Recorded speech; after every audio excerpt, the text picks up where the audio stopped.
Welcome to Islamic Life Coach School Podcast. Apply tools that you learn in this podcast and your life will be unrecognizably successful. Now your host, Dr. Kamal Akhtar. Hello everyone. Peace and blessings be upon all of you. One reason why you're not achieving your goals is because you're not committing to them. Sorry, but not sorry. In today's podcast, I'm going to be giving you guys some tough love. Today, we're going to be talking about the difference between having interest and commitment. Let's first talk about your interests. That could be interest in being a patient parent around your children, stopping smoking, stopping drinking, and yes, Muslims drink alcohol. They know it's a sin, but they engage in it because of various reasons. And that's a topic for another day.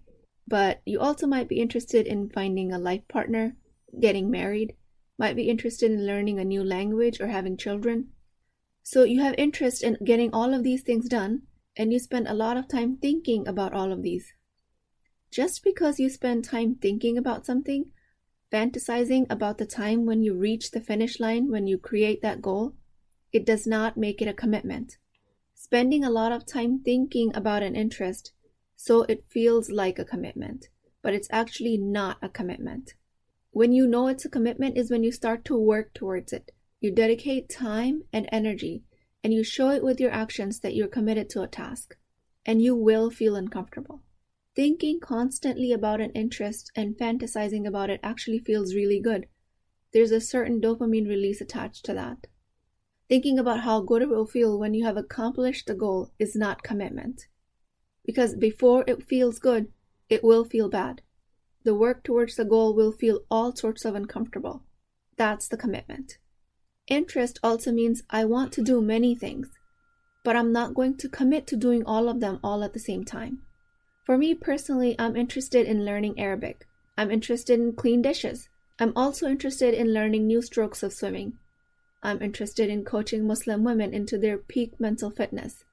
I'm interested in practicing medicine. I'm interested in learning Spanish. I'm interested in having thriving indoor plant babies. I'm interested in healthy meals for our family, and I'm interested in a balanced life, a balance between world and spirituality. While I carry all of these interests, I'm only committed to a few, and that's evident by few of my dying indoor plants. I thought I was committed about keeping them alive, but apparently I was only interested. But I am committed to my faith, my career as a physician, and in coaching Muslim women. The difference between my interests and commitments is quite clear by my actions. If you come to me for coaching and you're interested in a bunch of things and not committed to one, coaching will not work. First thing we work on is clarifying what you want to commit to. So then we can direct your energy towards that one thing. Otherwise, you will be wasting energy thinking about interests and you will have no results. Coaching involves gaining clarity about what you want to commit to. Sometimes that commitment feels scary. So in our coaching relationship, we create a safe space around commitment and failing and forgiving yourself for being a human and continuing to go down the checklist of celebrating failures and celebrating successes. We can totally use coaching to gain access to your commitment, but you have to commit to something. Being interested in anything and everything in the world, like learning to ride a motorcycle, or being a professional makeup artist, or becoming a master of tajweed, but committing to one thing through your actions. As we celebrate Eid al-Adha, I am reminded of the commitment of the Prophet Ibrahim alayhi salam. He was commanded to sacrifice his son. Just imagine for a second what level of commitment it required of him alayhi salam. The command came and he acted. That is one level of commitment to Allah, one that we can all strive for. And imagine our states compared to that. Imagine the state when we freak out over a report card of our child. And imagine Ibrahim alayhi salam with his son on top of a mountain with a knife, with the intention of sacrificing him for the sake of Allah. This story might sound too graphic, whose nervous systems have been shaped to live in the Western culture. To us, it seems unnatural that a human being can even be imagined doing that to a child. But in reality, nothing dangerous actually happened, and this story is what we celebrate to this day. That is the level of true commitment. Committed not just with thoughts and feelings, not with just faith, but also with actions. Imagine the level of commitment that requires of belief in Allah. That is a whole new level of commitment that is required of us about believing in Allah. It is not just interest in believing. It was not just interest in Islam. It was true commitment, observable by actions, and definitely not an easy thing to do. Difference between interest and commitment is actions. Are you committed to losing weight? Are you committed to being patient with your children? Are you committed to making money in the corporate world? Are you committed to showing up as a woman that is on fire? Committed to being a woman who owns every room she enters just because everyone in the room that she is committed, because they can see that in her actions. Remember, others are only able to see your behavior, even if it is nonverbal body language, and others can only judge you on what is observable to them, which is your actions. We as human beings are unaware of the metaphysical of the thoughts and feelings that lie behind the action. The metaphysical of thoughts and feelings is only known to Allah subhanahu wa ta'ala. Collectively, a mistake we make as Muslims is that we judge people's actions and we deem them a lower quality Muslim than us based on their behavior. We are missing such a huge part of the puzzle. We do not have all the information about their internal state of their thoughts and feelings. We do not know about their level of faith, making this type of judgment so harmful to us and others. Everyone is trying to navigate their own difficulties. We are passing judgments based on what we see, which is just the surface. As Muslim women, we could easily avoid judging people on their actions because we can just remind ourselves, I have no knowledge of their internal state. I don't know what they've gone through and what they're going through right now. I don't know what has led them to this behavior. And if I can't physically do anything to support them, I can commit to not judging them. Maybe their thoughts and feelings render them so faithful to their religion that they will outshine us on the day of judgment. And here we are passing judgments on a superficial level, just based on their actions. And Allah subhanahu wa ta'ala, the all-knowing, will make judgments based on our circumstances, thoughts, feelings of every moment of our lives. So based on this, and the formula I teach you guys, CTFAR, which is circumstances, thoughts, feelings, actions, and results, commitment shows up in two places. One in your feelings and the other one in your actions. If you're thinking, I want to lose weight, but you're not creating commitment with your actions, and you're not making a list of what healthy foods you're going to be eating, and you're not making a fasting schedule, and you're eating ice cream day in and day out without changing your patterns, you're not showing commitment with your actions. This is where you can feel committed all you want, but you're not committed in your actions. This is where the commitment is only lying in feelings. So the point I'm trying to make here is that no matter how committed you actually feel with your emotions, this will only qualify you as interested in losing weight. And that is not a bad thing, because every commitment starts with interest. But I don't want you to fool yourself. Keep it at the interest level, so at least when you don't lose weight and you don't see the results, you're not beating yourself up. Constantly obsessing over weight loss and creating mental chatter will feel like commitment, but it will not give you any results because you're not taking any actions towards it. So call it an interest and relieve yourself of the torture. You can commit to it when you're ready. If you are committed to making money, you might have thoughts like, with my education, I'm extremely well suited to provide great value to the world, and I can be of service and I can do my job well in exchange of a comfortable lifestyle. You can have all of these thoughts leading you to feel committed to making money. But if your actions are that you get disheartened at the first rejection of the interview and you drop your entire story, these actions are not in alignment with your thoughts. You're just interested in making money. You're not committed to making money. Because a level of commitment will require multiple times not getting callbacks, multiple failed interviews, repeated effort, and all of that is uncomfortable. It is gut-wrenching and it is hard work. Commitment is a whole new level of human capacity. Prophet Ibrahim a.s., father of the Abrahamic religions, took commitment to its highest level. He showed with his actions where his faith lies.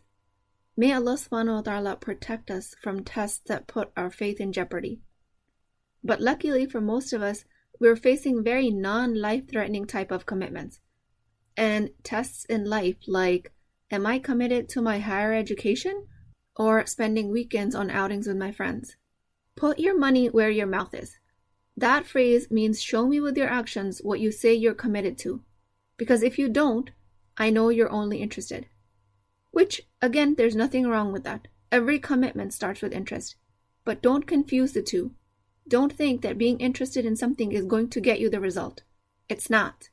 Constantly thinking about something is not going to get you the results, even though it feels like commitment. You can be constantly talking to your friends about it. You can have vision boards. You can be creating all the hype you want on social media around your commitment. But doing it with your actions and creating hype are two different things. The difference between interest versus commitment. Interest is just the beginning. Commitment is the path. You can be interested in many things, but you can only be committed to one. Even if at a given time you're committed to doing more than one thing, you can actively do only one thing at a time. If you're learning how to paint, you're showing your commitment towards your artistic side. If you're learning how to be a patient parent with your children and dinner time, you're showing your commitments towards being a better parent. Both of these commitments towards your artistic side and being a better parent, they're going hand in hand, but you cannot execute more than one commitment at the same time. I hope you guys understand the difference. It is not humanly possible to pay active attention to more than one thing at a time. You can actively learn and be committed to only one thing. Passively, you can do more than one thing. Identify all of your interests. Identify which out of those interests carry the most weight so that you can commit to them. The interests you have will always be more than what you want to commit to in a given time. This way, at least you come out of the language of, oh, I want to do so many things, but somehow I never do them. And you will come out of the trap of identifying yourself as somebody who can't commit. If you're committed to health and fitness, then dedicate some time to it. Any time, small or large. Upgrade it from interest to commitment. Do it deliberately. Do it intentionally.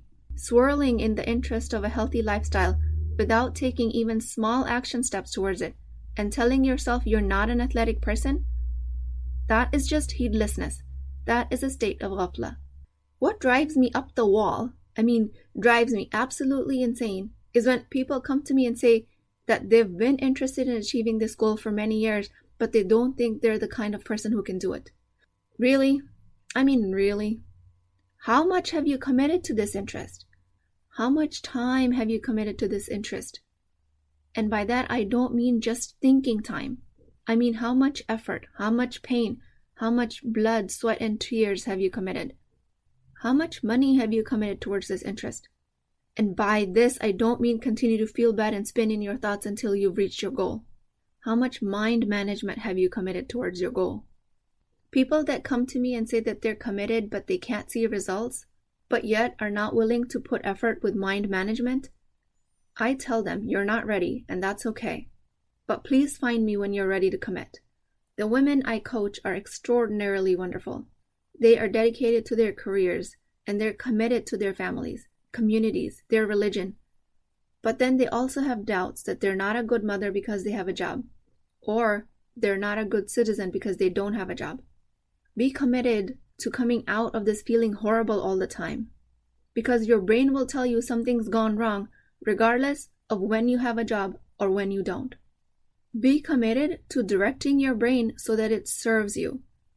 Be committed to learning to command your mind into becoming the best mother, the best professional, and the best Muslimah possible, or whatever it is that you want to be. I take a lot of pride in my commitment to coaching Muslim women out of the traps of their mind. I am committed to showing up in this podcast weekly for you. I am committed to provide private coaching and group coaching in my program. I am committed to providing webinars. And all of this might change based on what I think people require for me to do. But I will always show up with commitment in my actions, inshallah. I am committed to providing mental fitness for the Muslim woman. And if you're ready for that level of commitment, sign up for my program. Otherwise, you're welcome to stay interested and keep listening to this podcast. Nothing wrong with that. But call it what it is, an interest. You might feel you want mental health. You will feel committed in your bones. but you are only just feeling it in the body level.